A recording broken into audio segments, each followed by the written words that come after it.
judging from the reaction to Angel's comment about alcohol, we may have already found the key to happiness. We can wrap up and go home. It's my great pleasure now to introduce our first speaker, Professor Derek Yonai. I first met Derek at a conference. This was probably about a year and a half ago, where a bunch of us were kind of gathered together and talking about ideas for exciting students, building new programs on campus, really kind of shaking things up in academia.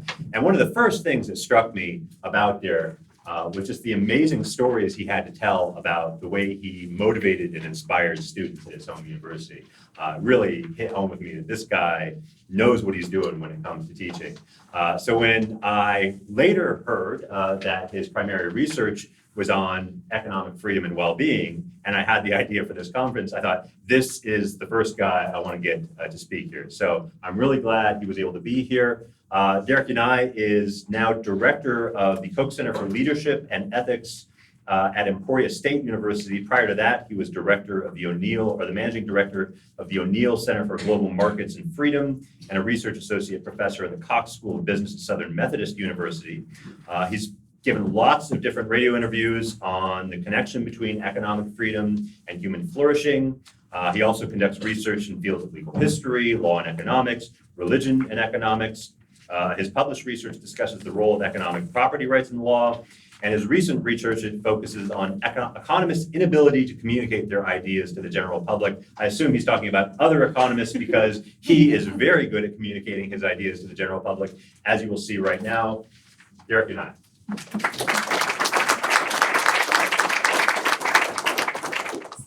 All right. Good morning, everybody. Let me see if I can get the tech to play nice. Yay. Okay. So can everybody hear me? I don't want to walk around being tied down to a mic. Are we good? Yeah. Awesome. All right. So today I'm going to talk about business education, economic freedom, and making the world a better place. And right now, from the looks I'm getting, it's how do those three things even tie together?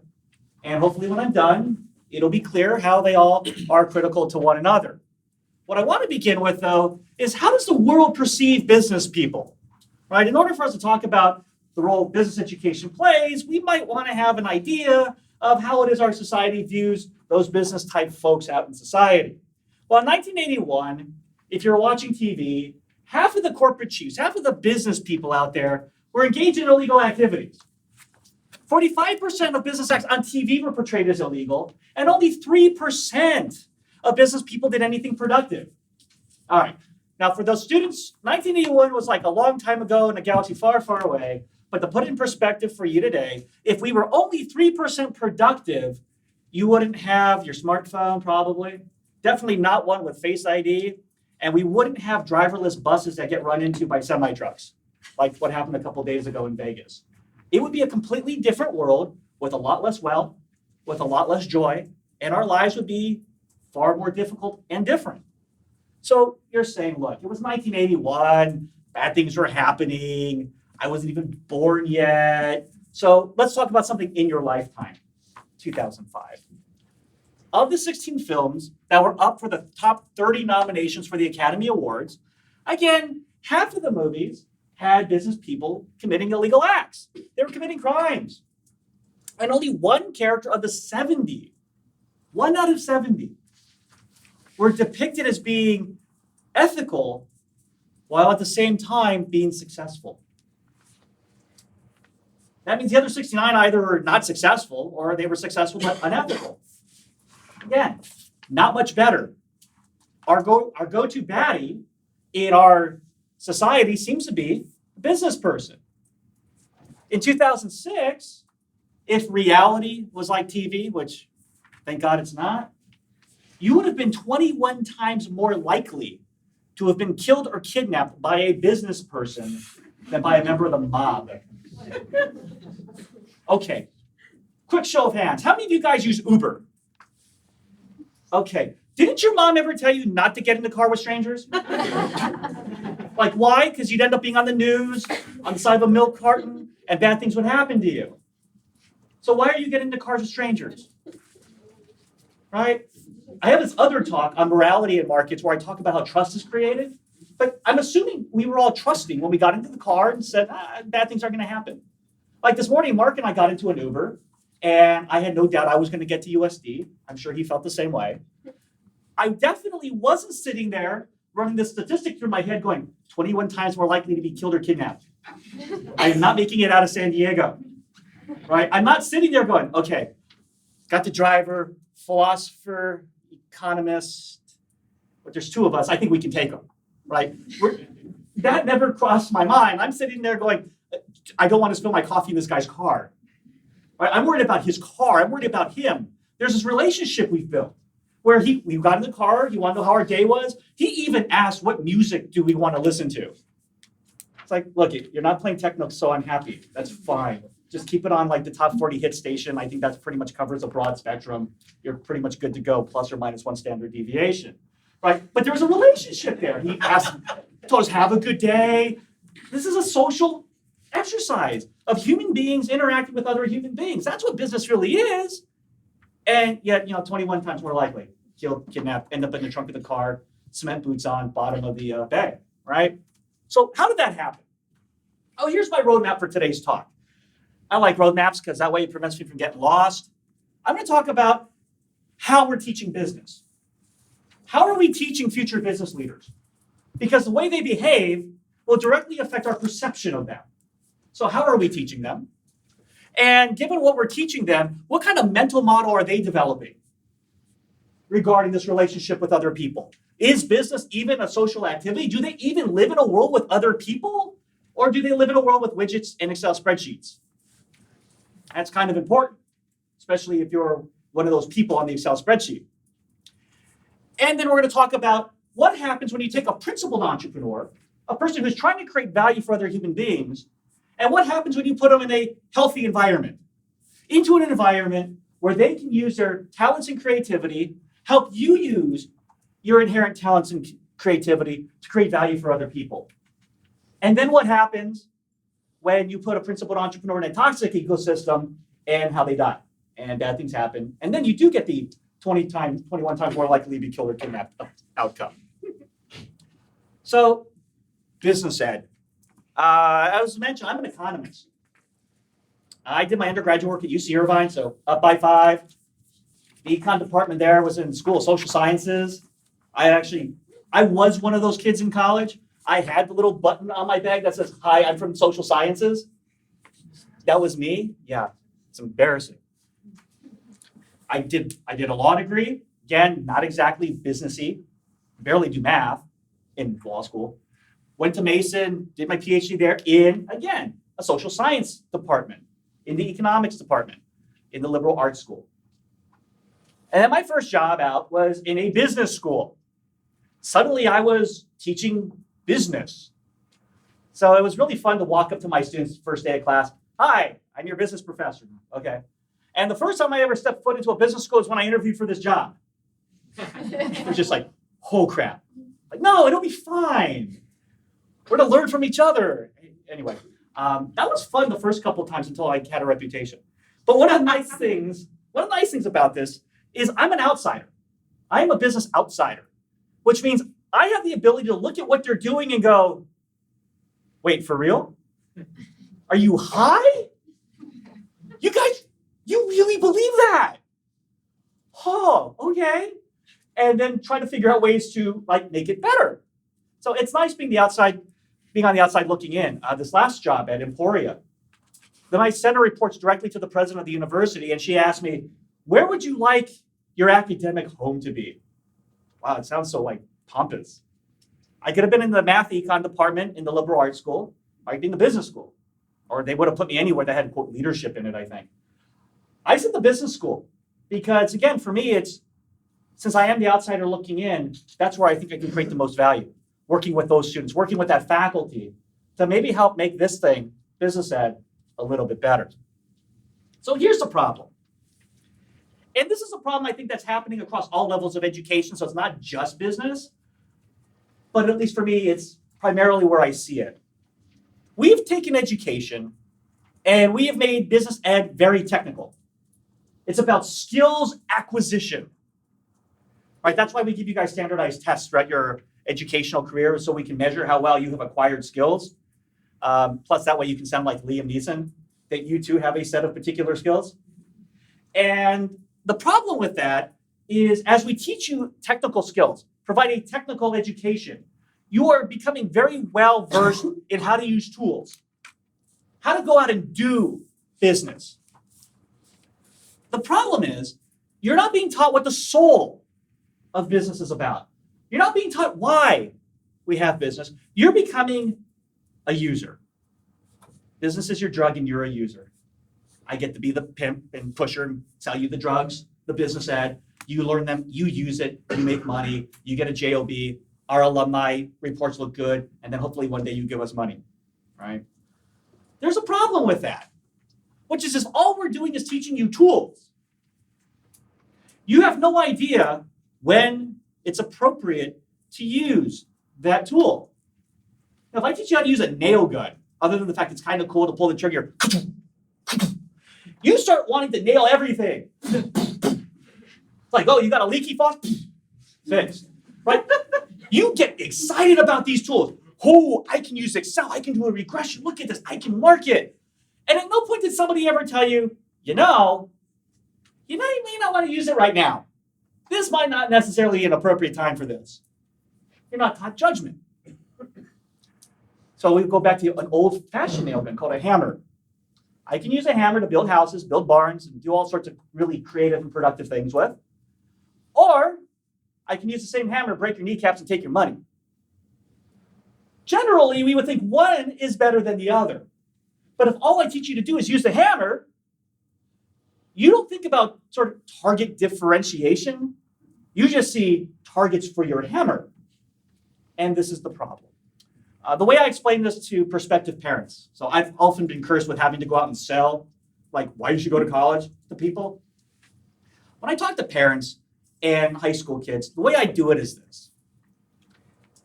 Back in the old days, with the very beginning of the automobile, you've seen pictures of it, right? Like, or if you watch American Pickers, like the one where you have to hand crank the engine, and they're wearing those goofy goggles and like gloves, and they look like they're going to go fly, but they're just going to go drive like a mile and a half. Well, back in that day and age, when you operated a vehicle, you had to be part operator, you had to know how to use it, but you also had to know how it worked because it was probably going to break down. Roads weren't very good. They're probably like Dallas roads, all potholy, and you're going to mess your car up. And you're going to have to pull over and fix the thing before you get to where you're going. So in that day and age, a person using a car was part operator, part user, but part mechanic. Part understanding how the internal mechanisms work, how the machine worked, what the process was. Now, flash forward to today. Most people have no idea how their car works to the point that auto manufacturers should even cover up the engine with a piece of plastic. You can't even work on your own engine now. Most people probably don't want to. Most people have no idea how an internal combustion engine works. When you go to driver's ed, we teach you how to drive the vehicle. We teach you how to use the vehicle. You're a user. When your car breaks down, you flip the hood, you call AAA, out comes a tow truck. Well, the problem is, if we're talking about business or we're talking about economics, and there's nobody there other than users, means there's no tow truck. No one's going to be able to come by and tell you what went wrong. You're just going to systematically keep making the same mistakes. And if this isn't depressing enough, I'm going to throw a new one at you. You don't even have to be good operators of vehicles anymore. They will tell you when you're drifting into a lane. They will parallel park for you. So we've taken away the knowing how the car works, and now you just have to be somewhat functional as an operator, not even really good, because the car will correct for your inability to stay in your lane or parallel park. And if that's business, and that's the way we're training people, we've got some problems. We've got some serious problems. Accrediting bodies don't make it any better. I get tired of hearing people say, well, if you're accredited, you must be doing something right. Look, secret, accrediting bodies really, what they want you to do is assess. Just make sure you're doing what you said you're doing. Problem is, it's hard to assess whether or not you're teaching somebody the soul of business. It's hard to assess philosophy. At least I would think it's hard. I'm not a philosopher, but I would think it's difficult to assess ideas acquisition. It is easy to test whether or not you know how to use your Excel spreadsheet, whether or not you know how to do a regression, whether or not you know how to put together a marketing plan. I can easily test skills. I can't test how well you think. So when you have accrediting, faculty members are like every other human being. We want to pick the path of least resistance. We will typically just go with more skills acquisition, easy to test, easy to assess, easy to report. So what you end up with is more and more schools wanting to become accredited as we compete for more and more students. And that's driving down this race to the bottom, where schools are ditching ethics, they're ditching business philosophy, and we're getting to who can train people to use widgets more efficiently and show that. So the way I think about it is, since I am an economist, is Gresham's law. For those of you not sort of versed in macro, Gresham's law is this saying that bad money drives out good money. I give a bunch of really awful currency and counterfeit currency enters the marketplace. You're going to hide the good stuff because you don't want it corrupted or confused with the not so good stuff. And the way I think about Gresham's law with business ed is that soulless business education continues to drive out the soul. So it's not going to address the problem. It's not going to address how we think of it and why we think of it this way. We're just going to basically put out more and more, the way I call it, and my students used to freak out, robots, business robots, who have been programmed with their algorithm of how to do it, wound up, and set forth unto the world and unleashed on the rest of us. And they just do what their programming says, which is sometimes unfortunate. So the solution, and this being a Catholic tool shouldn't be all that bizarre, is how do we train hands and minds? We have to train hands. We need people to be competent. That's not in question. But we also have to train minds. What's the proper understanding of the role business plays in society? Why do we have business? Why is this major here? Why do these skills matter? What role do you play in your community? How do you create value? Those softer, I think you would put it, skill sets. But that's what we need to do, is get people back to understanding that business is inherently social. It's inherently about other people. The first time I said that in a business school, my faculty colleagues looked at me like I was nuts, like I had a second head growing out on my shoulders. I said, no, let's stop and think about this for a minute. Business is inherently social. If you're a business person, aren't you in a relationship with your consumer? Is that a person-to-person relationship? If you're hiring people, isn't that a person-to-person relationship between you and your employee? Between you and your suppliers? These are all personal relationships with other folks. This is an inherently social activity. It's not like being Robinson Crusoe stuck on some crappy island all by yourself. You are in fact dealing with thousands of different people, some of which you don't even know what language they speak because of our society, and you're interacting with them on some margin. Think of the disservice we've done by divorcing the social aspect of business from the actual training of business. Because now you think you're some sort of magical automaton, not responsive to anybody other than what your profit max says and what you need to do to make more money. So it's about relationships. It has to be about how do we relate to other people? And what do those relationships look like? And are those relationships healthy? One of my colleagues back at Florida Southern had this phrase he would use in his labor economics class. I love it. People aren't bricks. You can't just swap people in and out and just assume that nothing will change. We're all dignified, unique, special individuals, and moving one of you out from what you're doing, we can't just replace you with somebody else. We can try, but they're not you. They don't have the same skill sets, the same talents, the same maybe perspective that you have. Arthur Brooks has this phrase that I like. It basically goes like this. The proper way to think about it is use things to help people, not use people to get things. And I think the vast majority of business ed is focused on use people to get things, as opposed to understanding it's about other human beings. It's about folks. And the reason I care about this has to do with the very first job I had. So my first position right out of grad school, and this was either a curse or a blessing, depending on your perspective, was as this weird chair position in free enterprise in North Carolina. The first couple years, I was just wearing my good old-fashioned, I want to do my research on social norms stuff. But after my first couple years, I began to realize the importance of really what I was here to do and why this position existed. So the Lundy Chair of the Philosophy of Business at Campbell University came about because a business person, Burroughs T. Lundy, and a university president, Dr. Norman Adrian Wiggins, were at the Outer Banks in the early 70s. Now, I know, again, that's ancient history for most of you, but they're out at the Outer Banks and they're commiserating, they're complaining about how technical business education's become. This is the early 70s. Most people don't own a computer.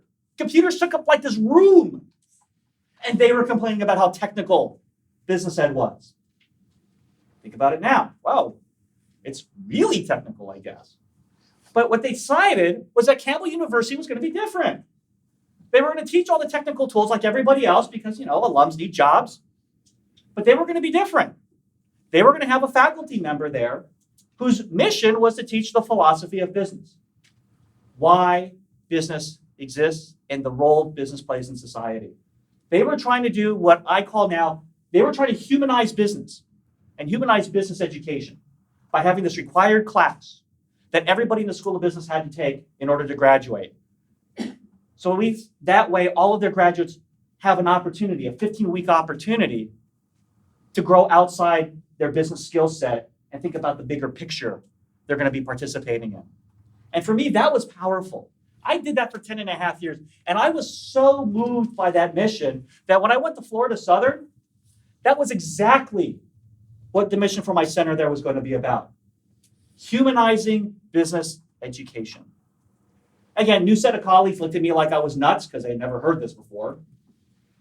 But once they understood what we were trying to do and trying to make business relational again, they were all on board regardless of where they were on the ideological spectrum. And I will talk about it a little bit later on, but those of us on the left or right, on average, we all care about the same thing, which is making the world a better place. So that's what I took there, and that's exactly what I'm taking with me to Emporia with the Koch Center for Leadership and Ethics. When I interviewed there, they wanted to know what was my view of principled entrepreneurship, and I said principled entrepreneurship is understanding that we have to respect other human beings and treat them with dignity and allow them to use their talents and skills to help us create value for other people. And they're like, you're an economist? I thought you were going to maximize utility or talk about preferences or something bizarre. No, been doing this for a while. This is really what matters. I want to get beyond all the gobbledygook and get to the heart of it that moves us. Now, I had to explain to my friends at SMU when I first got there.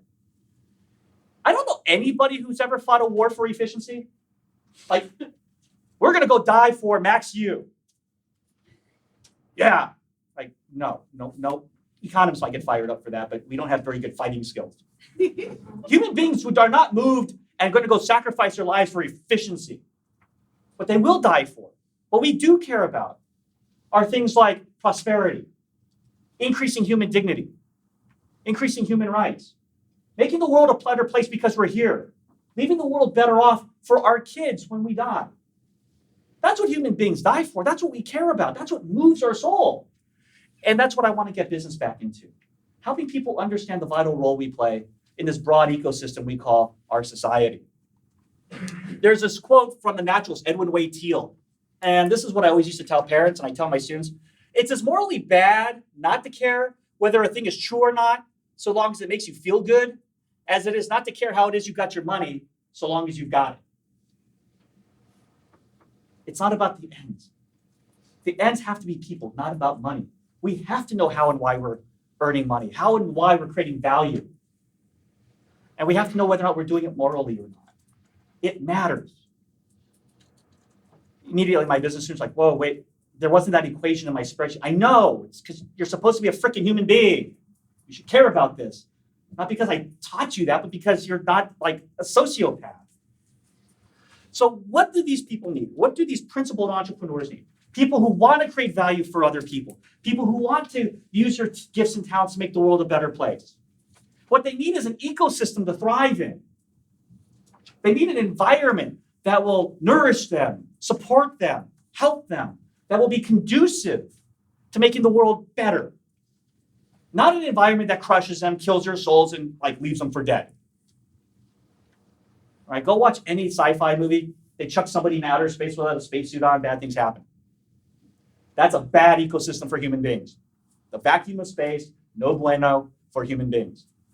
So we need to get the ecosystem right for principled entrepreneurs if we want them to continue to create value as opposed to going off the rails and doing whatever it is we think they do.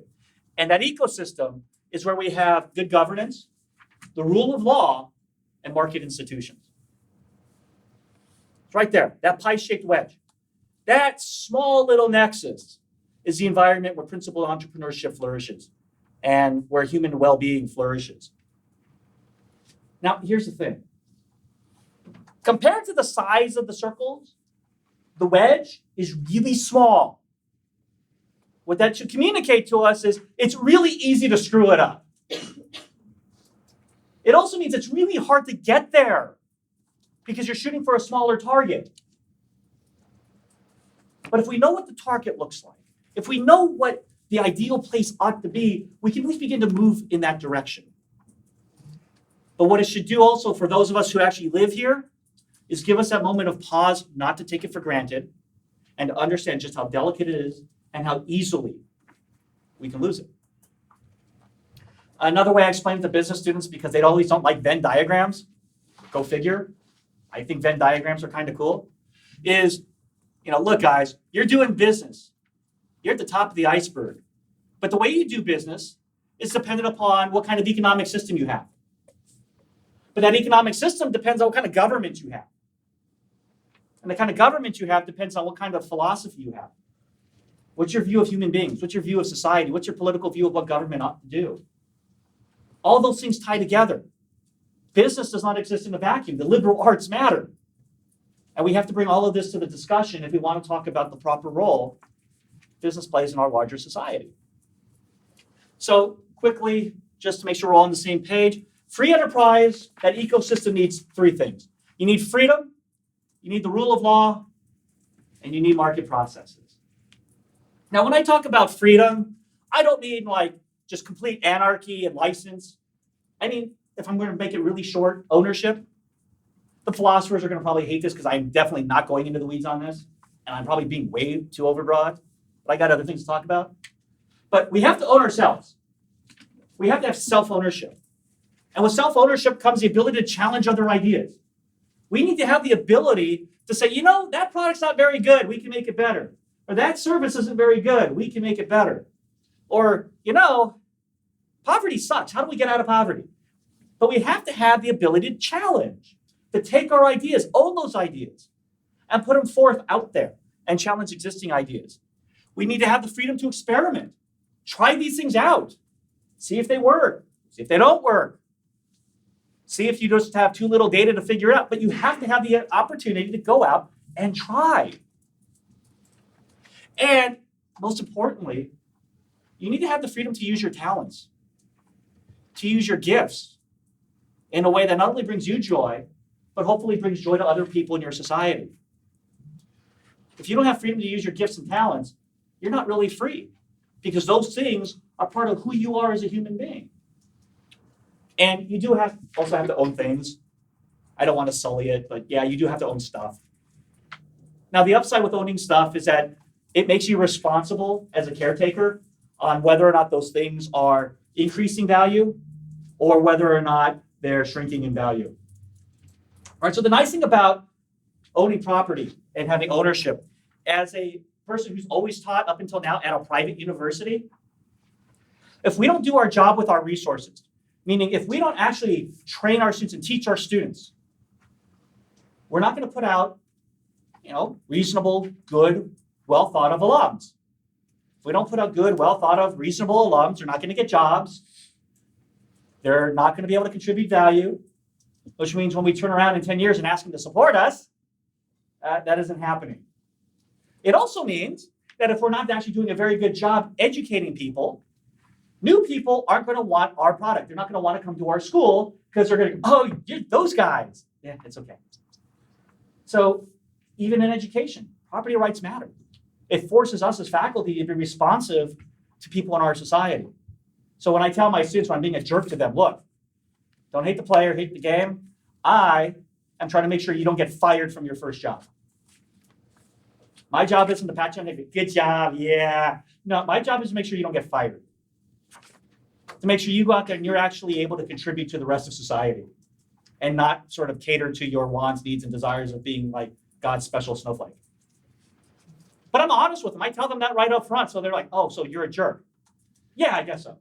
Okay. But at least you're on notice, right? So it's fair. We also have to have the rule of law.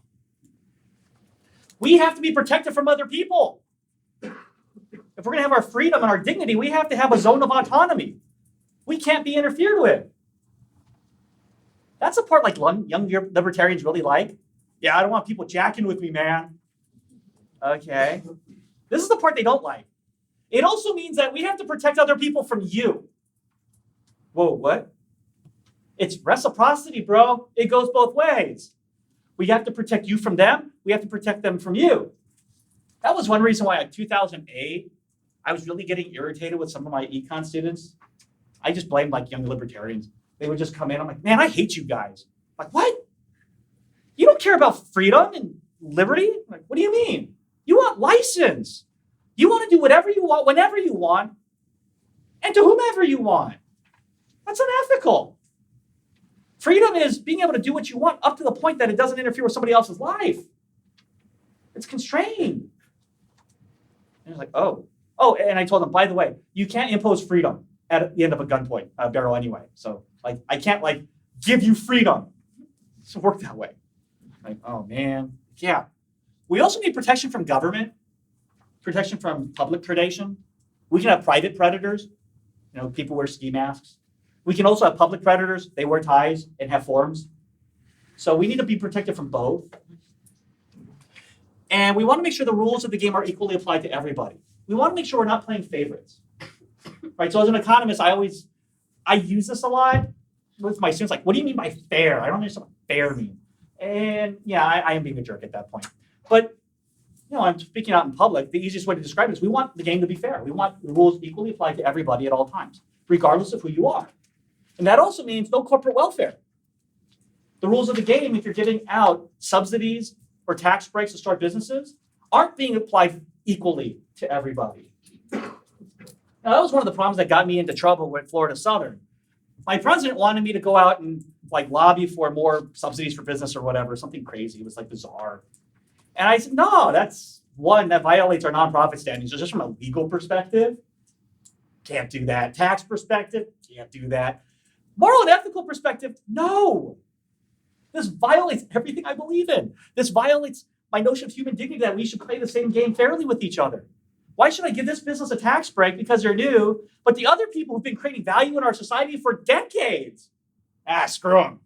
We'll give it to the new guy. How fair is that? Right now I sound like one of my students, but that's what we want. I actually got so angry, I wrote an op-ed in the local paper saying that free enterprise is pro-human, not pro-business. I wrote that a week after I had this conversation with her because it was one of those things where I wanted to make sure people knew what my talking point was. We're here about human beings. We're here about making the world a better place and doing it fairly. We're not here for short-run profit gains. We're not here for short-run employment gains. We're here for the long run because the earth is going to be here for a while. And I'd like for it to be a flourishing place for human beings. And finally, we need a market process. This is where my inner Austrian comes out. You need competition. We need people competing with other folks to figure out what works, what doesn't work, what can be more efficient, drive up new ideas. We need competition. But we also have to accept the fact that we have local knowledge and limited knowledge, that we don't know everything. At least I know I don't know everything. We don't know what people want. We don't know what people need in the future. We don't know what tech's going to look like 15 years from now. But we need a system where we can learn from each other. We can learn what people need. We can learn what's successful. And we can discover those wants and desires. Now, this is the part that gets a little weird and wonky. We do need profits and incentives. We need profit not for the sake of profit. Just putting that out there. When I teach economics, I always tell people, I don't care about money. Like, what? I don't care about money. What do you care? Happiness, joy, well-being. The reason I'm using profit here is profit acts as a signal. It signals to us who's providing value to other people because they're giving up their hard-earned cash for it, and who's not. So one of my mentors, Pete Betke, always uses the porcupine on the stick example. Like if you went into a food court and you opened up a stand selling porcupine on a stick, you're probably going to go out of business. You're not making any money. And rightfully so, because you are inefficiently using your resources of sticks and porcupine. And society is telling you, dude, bro, stop. None of us really like this. Go away. Just put another burger joint. We at least get value from that. And we have to have market prices. We have to have a way to communicate and coordinate with people around the globe. So when I talk about the market process, I'm talking about, if you will, a huge, extended, complex system where learning takes place, where discovery takes place, where we can help align incentives for people who want to use your talents and direct them into areas that human beings care about. And all those things put together give us the ecosystem where principled entrepreneurs can create value for people. Now, I do have to get a bit quantitative with it. This is the part that sort of makes me ill inside. I'm not a big fan of statistics. Wait, you're an economist. Yeah, I'm from George Mason. Yeah, and take that with a grain of salt. What does that mean? Yeah, you'll figure it out. But I worked at the O'Neill Center for the last year. And these are the guys who work on the Economic Freedom of the World Annual Report, the Economic Freedom of North America, and the Economic Freedom of Metropolitan Areas. These are the guys who are doing all the quant work on all of that stuff. And the reason I find it important is because it provides the real world data for how well those ecosystems are working, or whether or not a person or a place has a well-functioning ecosystem. Now, for me, the joy of being at the O'Neill Center was the fact that they had all this wonderful data, and I had the opportunity to try to humanize and explain it to human beings in a way that human beings care about, other than, hey, that R squared looks pretty cool. I'm an economist, I don't really care about that. So when we talk about economic freedom, what we're looking at is a measurement at the world level of over 150 countries where people like Bob Lawson, Ryan Murphy, Jim Gortney are using other people's data. They're using World Bank data, IMF data, Fed data, UN data. So they're using quality data collected by other institutions. And what they're trying to measure are how well is the size of government. I mean, what's the size of government? What are government expenditures, tax base, government enterprises? How well is the legal structure working? What's the security of property rights? How sound is monetary policy? Are they open up to free trade? Are they a closed economy? And what does the regulatory market look like? Are there a lot of regulations on business and value creation or not? So these are their 5 areas that they look into, and they're collecting all this data to try to put together a measure of how well a country is in that pie-shaped wedge. And they were just looking at me when I sort of described that way, going, I never thought of it that way, okay? Because they're really interested in the numbers, and I am too. But I talk to a lot of other folks who aren't economists. That's sort of the nice thing for me is I get to talk to non-economists, and the question always becomes, well, why should I care? This sounds like some sort of weird mathematical, weird statistical, magical stuff. Now, the reason we should care is because economic freedom, that environment, coupled with a principled entrepreneurship, it's the driving force behind entrepreneurial opportunities. It's a driving force behind human flourishing, job creation. It's the driving force that allows us to contribute back to this larger thing called the human condition. If we don't have that space, we can't do that. That's why it's important. Not just because the numbers are cool, but because it signals to us our ability to use our talents to make the world a better place. And business ed has totally forgotten this. Like, I usually find that I'm like the only idiot in a business school talking about economic freedom. I mean, unless you're at the O'Neill Center, and then there's like 12 of us. But every other business school I've been in, I'd say economic freedom. I'm like, what's that? I see. I have plenty of entrepreneurial opportunities here. A lot of $20 bills to pick up.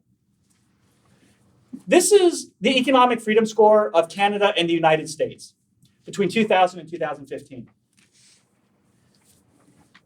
For the last several years, I loved it when I gave public talks to say, Canada has more economic freedom than the United States. Because your average Joe Six-Pack American goes, Canada? Those guys? Yeah, they have more economic freedom than the US of A. I like them apples. But let's look at this for a minute. So between here and here, Canada's a red line. They have more economic freedom than the United States. But the amazing thing when you look at this, and even somebody like me can look at this and go, you know, if I'm trying to fit a line, Canada's sort of flat. There's not a whole lot of action, little variation, but basically flat. Whereas the United States is downward sloping. So it's not that Canada became this bastion of freedom. It was that we were just losing it. Canada just was Canada. And then we became worse than Canada. That's what it was. And people are like, what did Canada do? Nah, wrong question, bro. What did we not do? Like, oh. And you look at it like, okay, we're really the one acting on this, not Canada. Now, why does this matter? Well, for those of you economists or business types that just like money, this might appeal to your soul. You can earn more than 6 times more in the most economically free countries than in the least. Per capita income is more than 6 times greater in the most economically free countries than in the least. Part of that is, if you're free to use your skills and talents to create value for other human beings, it's going to be easier for you to earn income. And you're going to be able to create more wealth together because trade creates wealth. We learned that in economics, like second week of school. So we have more opportunities. Whereas in places where you have least economic freedom, you can't really do a whole lot.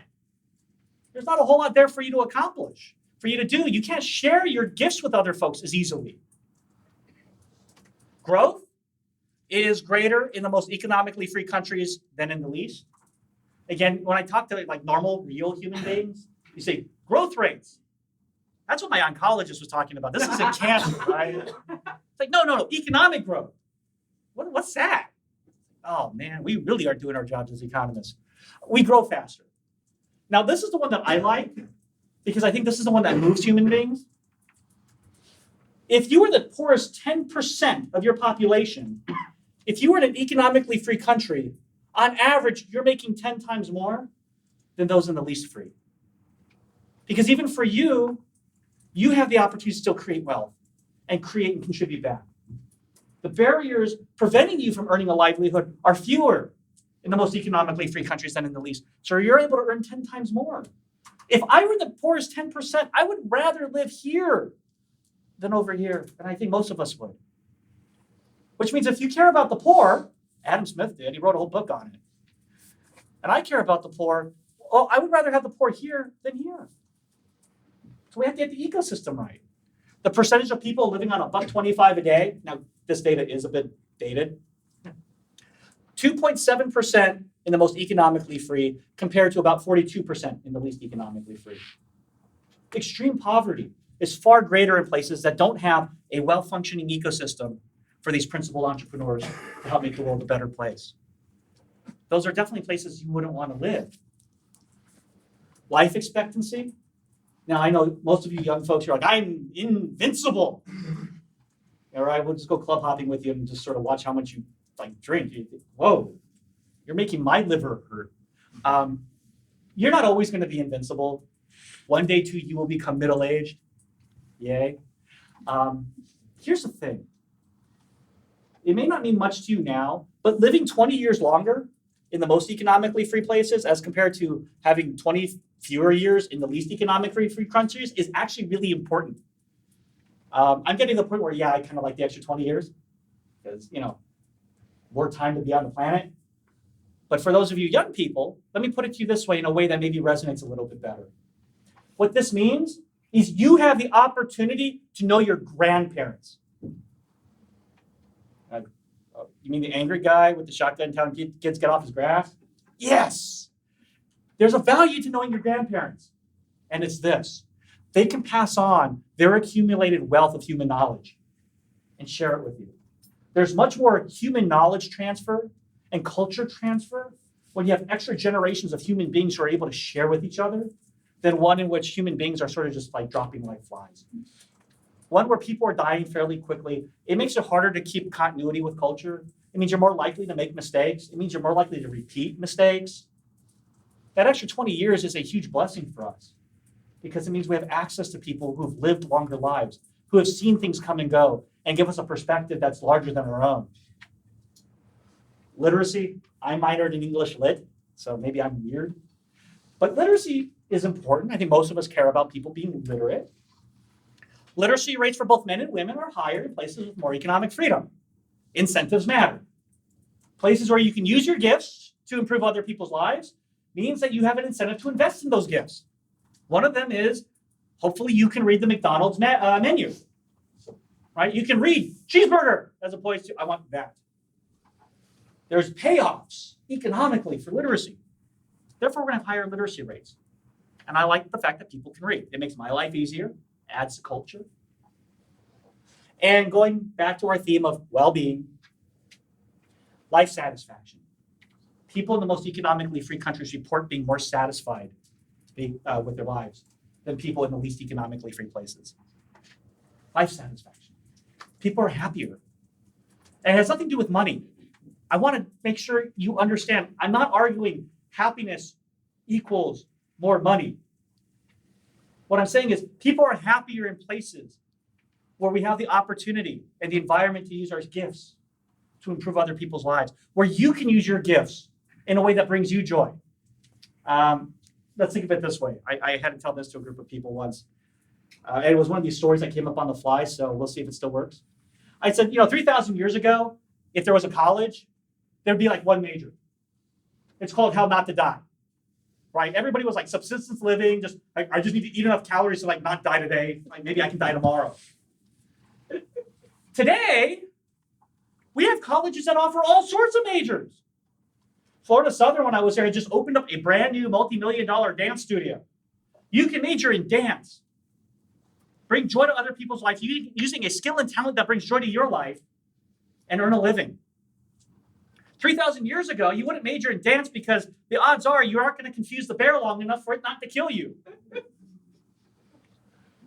But now, you can do things that are meaningful to you, but are also meaningful to others.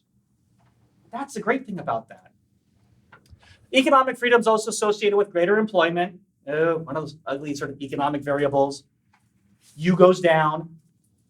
Less corruption. I think we all like less corruption, unless you're a corrupt politician. But for the rest of us, less corruption is a nice thing to have. More civil rights. With more economic freedom, with our ability to create more value, earning more money, we can fight for a larger voice. We get more civil rights. We see cleaner environments. We can afford hybrid vehicles. We can afford technology to help keep the environment cleaner than it was 120 years ago. Like, I'm a native Angelino, and I remember growing up, like in the third grade, and there's like a second stage smog alert. Like, you think the environment's bad now. You have no idea. When I was small, we were actually told you can't go out and play because your lungs are going to burn. I can see the mountains from here. This is far better than what it was when I was growing up. Like our world, we were talking about like our bicyclists going to have to wear oxygen masks, right? Like, nobody's worrying about that now. Again, cleaner environments and lower infant mortality rates. Now, here's a question that I have and when I give this public talk, I ask everybody this. Is there anyone who doesn't like any of these things? Yeah, I didn't think so. Like, just the sociopaths. God, I hate people. But the rest of us, human beings who care about folks, right, those things are all good. And whether you're on the left or the right, we all are like, wow, cleaner environment, fewer dead babies, more employment, more opportunities. How is this a bad thing? We all care about the same goals. When we complain and fight each other, it's over the means. Right? And especially in this day and age, we can't confuse the fact that we disagree on the means with the idea that somehow we disagree on the goal. We all agree on the same goals. So where are we today? Where's the U.S.? Well, this is a graph of the 2017 Economic Freedom of the World Annual Report. And we are right here. We are tied with Canada for 11. That's actually really good, by the way. A couple years ago, we were at 16. Yeah, we were really hurting a couple years ago. But right now, we're 11. We're kind of moving in the right direction. If the U.S. were a student of mine, it's, well, you're making progress. It's not as bad as last exam. Go team. So where are we ranked? We're ranked 11th in the world, and this is why it's important.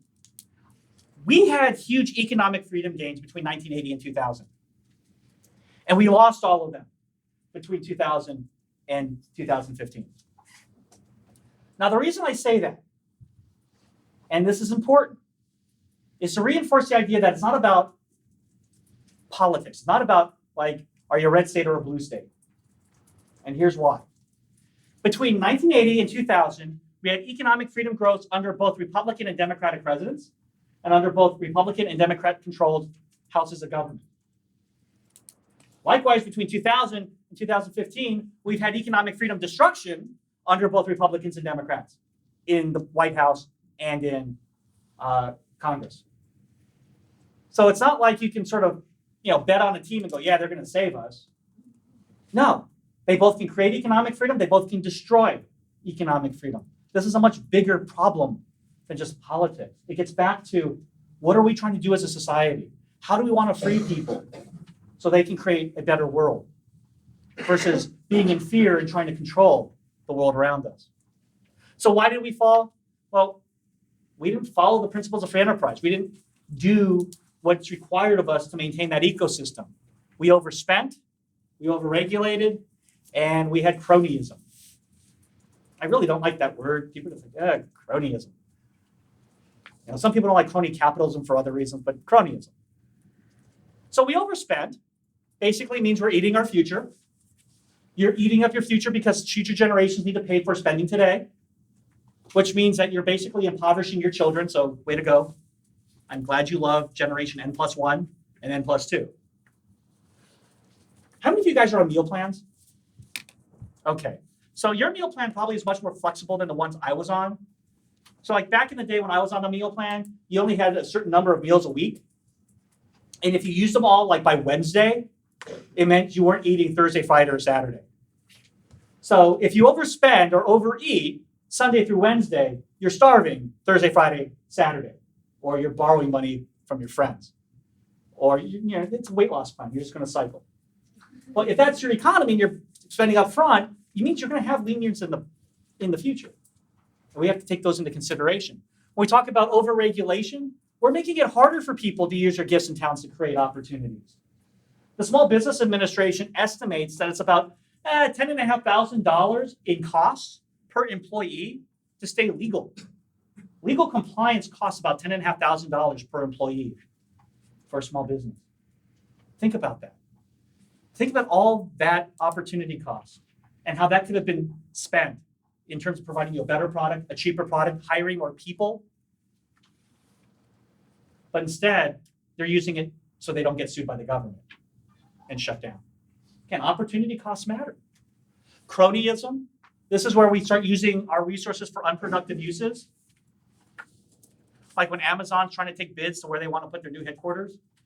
That's not free, it's not cheap. They're expending resources trying to entice small cities or large cities to put together really attractive, packages for them to show up.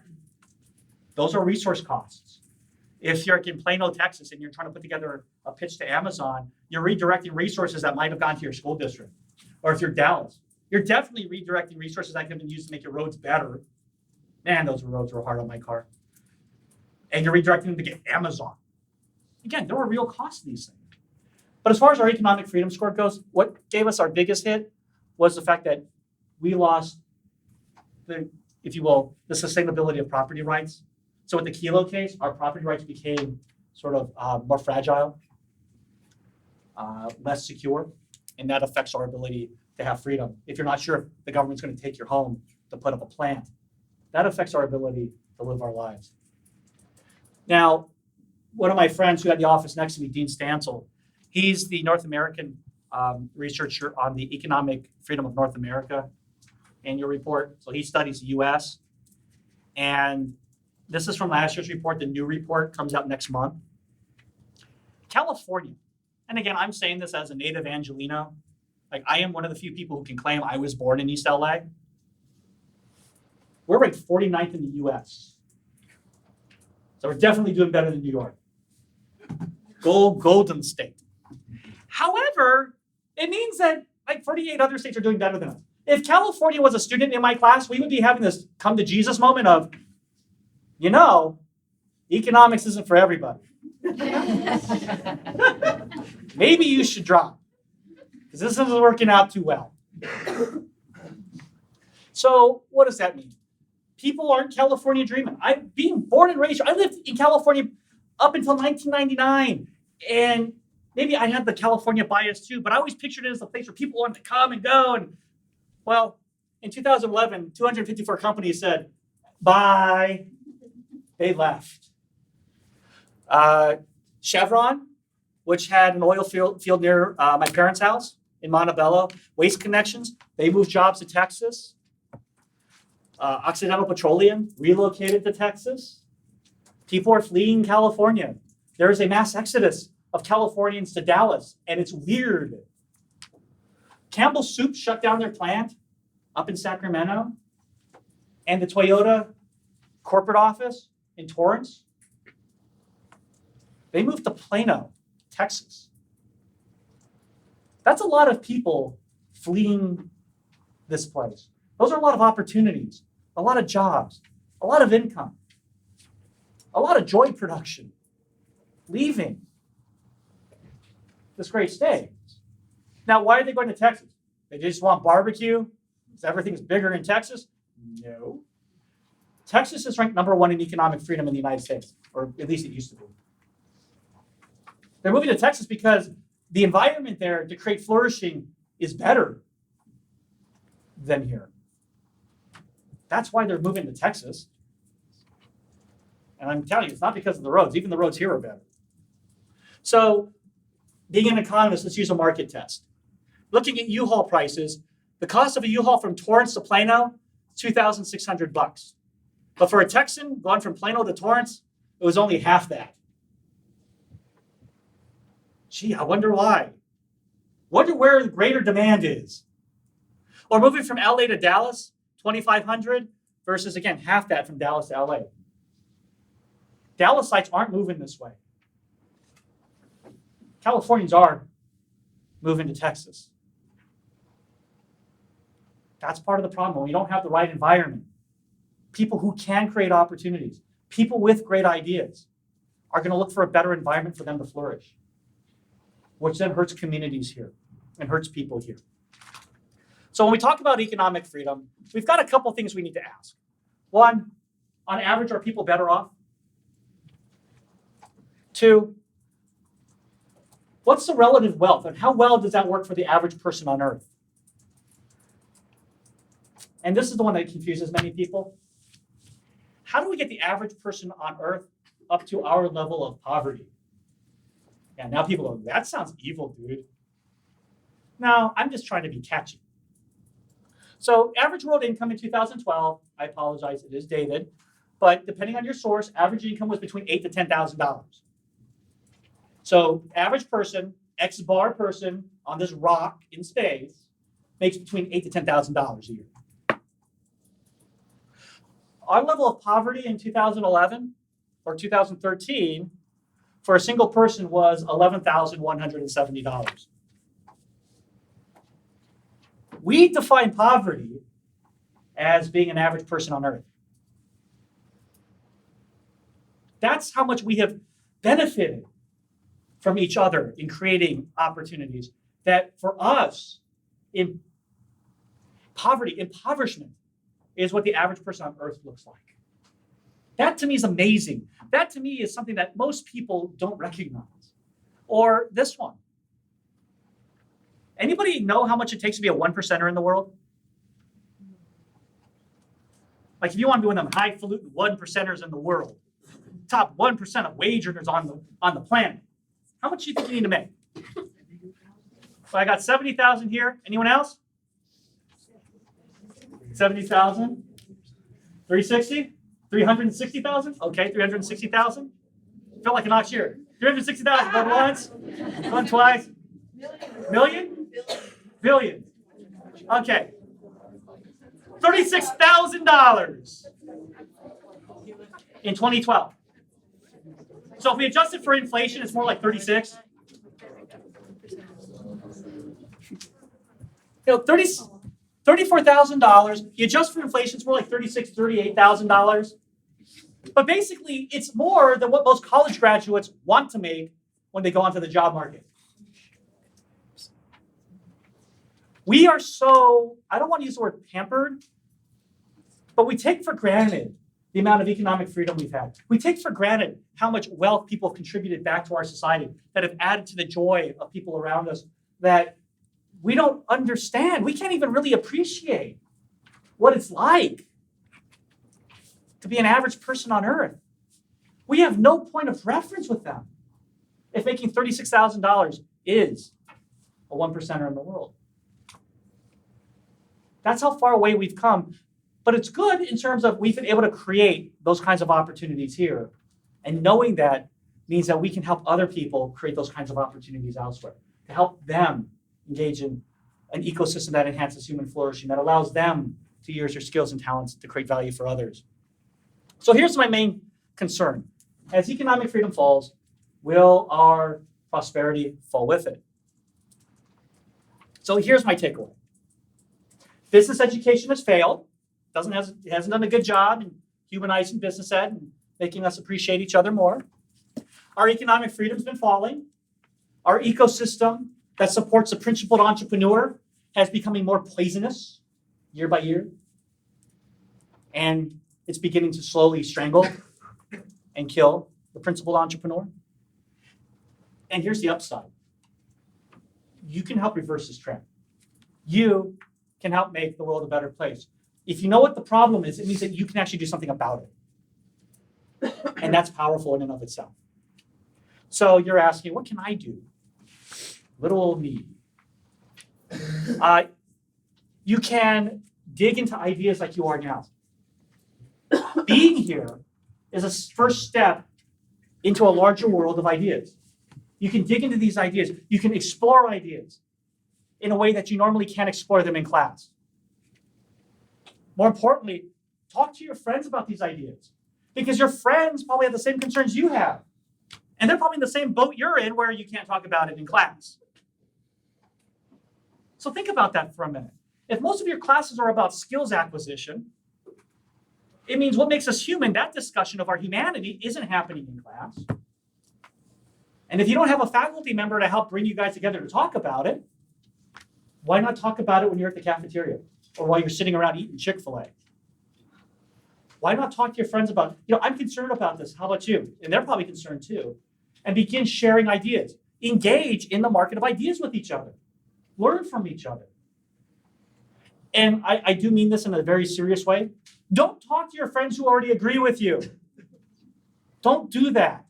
Economists already do that. Economists just talk to economists. Go talk to other people, especially people who might disagree with you. Engage in the relationship building and share and learn from each other. And get engaged. Now, when I say get engaged, I don't mean form a political action committee. No. I don't mean start protesting. No. I mean, unless those are really the things you want to do and those are your preferences, fine. Who am I to tell you what your preferences ought to be? But what I am saying is by getting engaged, live by these principles you believe in. Live by the principles of respecting human dignity, respecting individuality, of trying to use your gifts and talents to make the world better. Because if you live by those principles and you engage in business activity for those of you business students, or you just engage other people in your society with those principles, they're going to see a difference in you. And they're going to want to know, why is that person doing it so much differently? What's special about them? Because it's really neat. I had a student come to my office once, and he was upset because he wanted to go and do business. He didn't want to go and get a graduate degree or anything. And I told him, that's fine. Go into business. He's like, well, what do you mean? I said, look, if you get a PhD, great, I got another one of you. And then you're like me, and then what do? You teach your classes, right? So you have a limited range of influence. And then if you teach economics, I think the study is that 6 months after you take a basic economics class, you forget 75% of it anyway. So, that's just depressing. If you're a business person, think about all the people you're going to interact with on a daily basis. Think about all the relationships you're going to enter into with people through the course of your social role as a business person. And think about all the people who are going to watch how you carry yourself, how you conduct business with honor, with dignity, with respect. And they're going to realize there's something different about you, and they're going to want to know what it is. And you're going to impact their lives because you'll be a living example. I get to be a talking example. You get to be the person who brings flesh and blood to it and makes it real for other people to see. You get to be the living truth of what I get to talk about in class. That to me is much more powerful.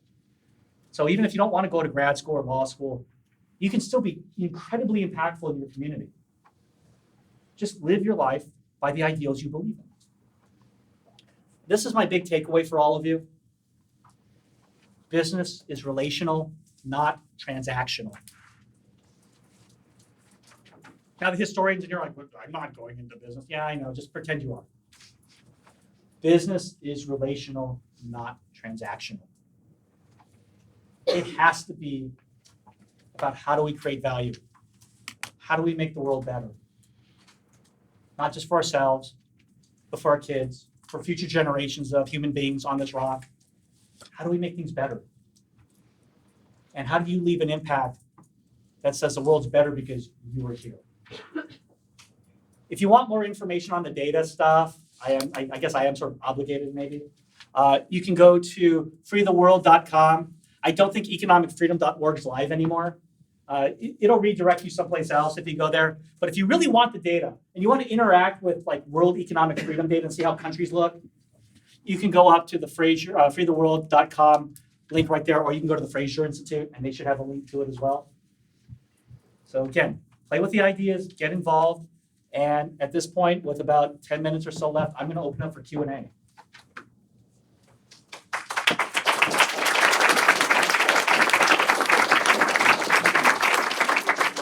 All right, questions, comments, concerns. You think I'm nuts?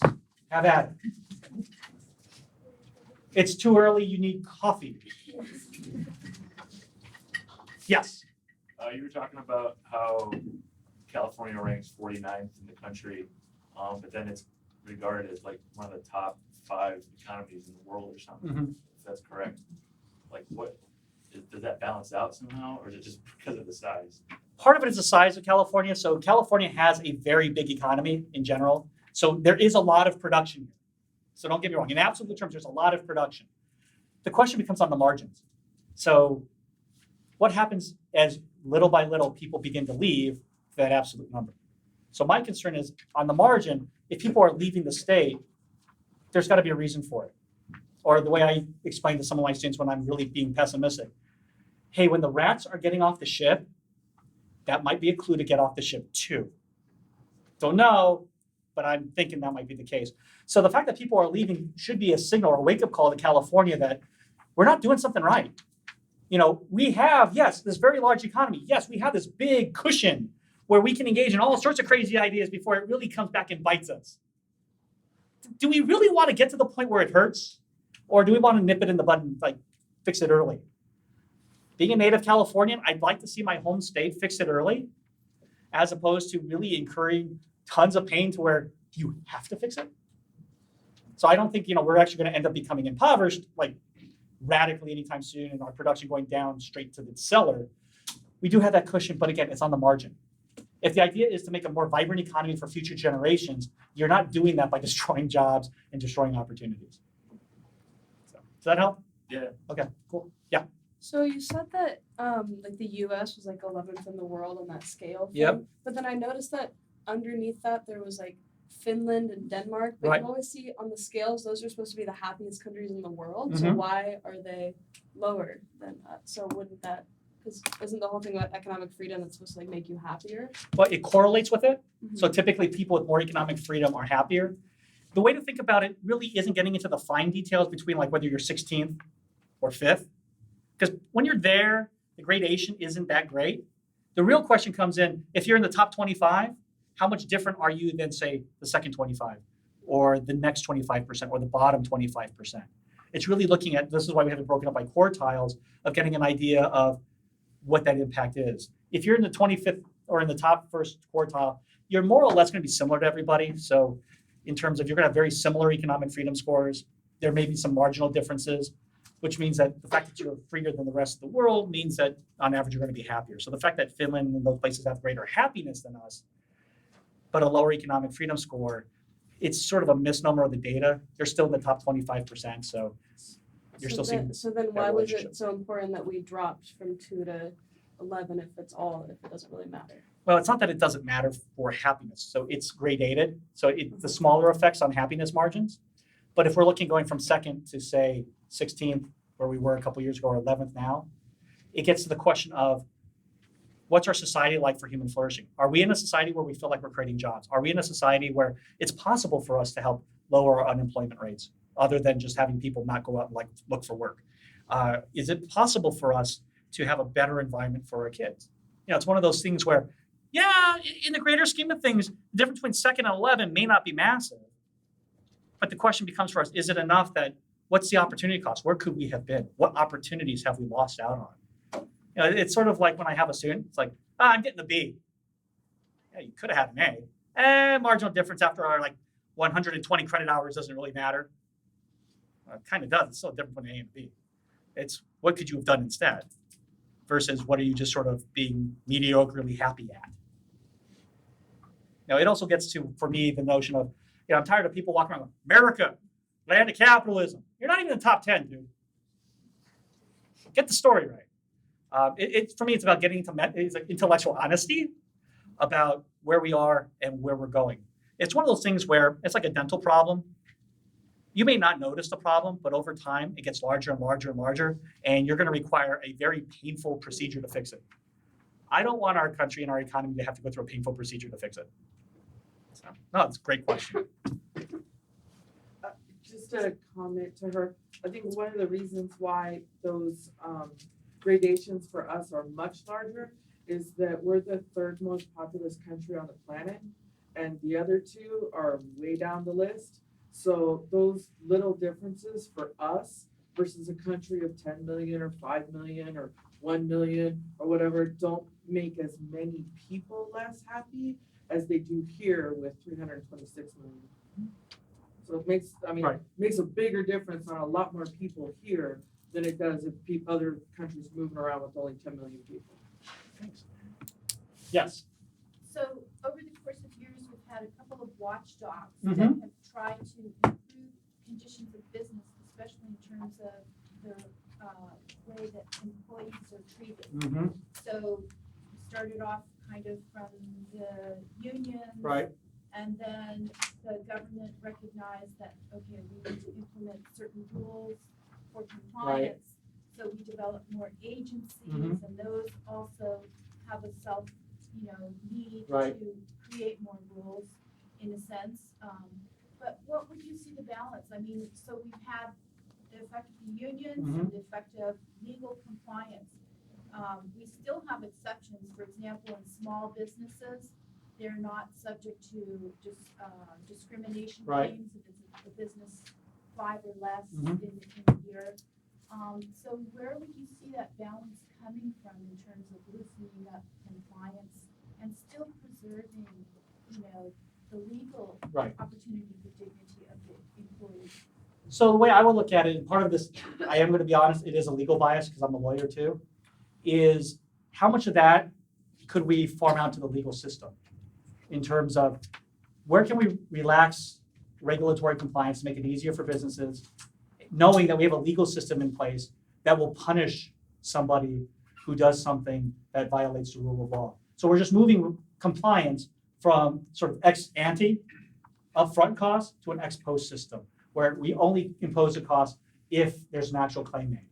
So for me, that's the way I would see it positioned in terms of how I would move it. In terms of how much or how little, basically that's going to be left to the policy wonks, which unfortunately I'm not a policy wonk, but I would see it more in terms of if we have a compatible legal system that can address that question in a more cost-effective manner, especially for the employer, let's vet it back out to the legal system as opposed to just incurring the cost across everybody across the board. Because that's one of the reasons why people move to Texas, why Mhm. businesses move to Texas. They have different tort laws, caps on punitive Mhm.